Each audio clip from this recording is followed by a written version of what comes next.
আসসালামু আলাইকুম গাইস, কেমন আছেন? আজকে রান্না করব লাউ। কে কিভাবে লাউ রান্না করেন অবশ্যই কমেন্ট করে জানায়া যাবেন। আমি আজকে নিরামিষভাবে লাউটা রান্না করব। প্রথমে কড়াই বসাই দিছি, কড়াইয়ের মধ্যে তেল দিয়ে দিছি। তেলটা ভালো করে গরম হওয়ার পরে আমি পেঁয়াজ দিয়ে দিছি। পেঁয়াজটা লাল লাল করে ভেজে এখন ওই ডিমটা দিয়ে দিছি। ডিমটা ভালো করে ভেজে ঝুরা ঝুরা করে নিয়ে এখন দিয়ে দিছি হলুদ, একটু মরিচ, তেজপাতা। এখন দিয়ে দিব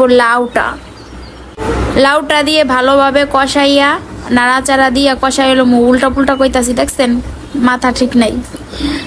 এখন কাঁচামরিচ দিয়ে দিব। কাঁচামরিচ দিয়ে আবার একটু নাড়াচাড়া দিয়ে ডাইক্কা দিব।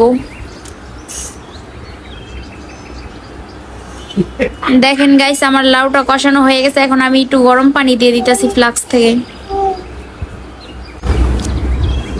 আমার লাউটা হয়ে আসছে। এখন ধনিয়া পাতা দিয়ে দিছি। ধনিয়া পাতা দিয়ে একটু ফুটাইয়া এখন ঢাইলা নিব।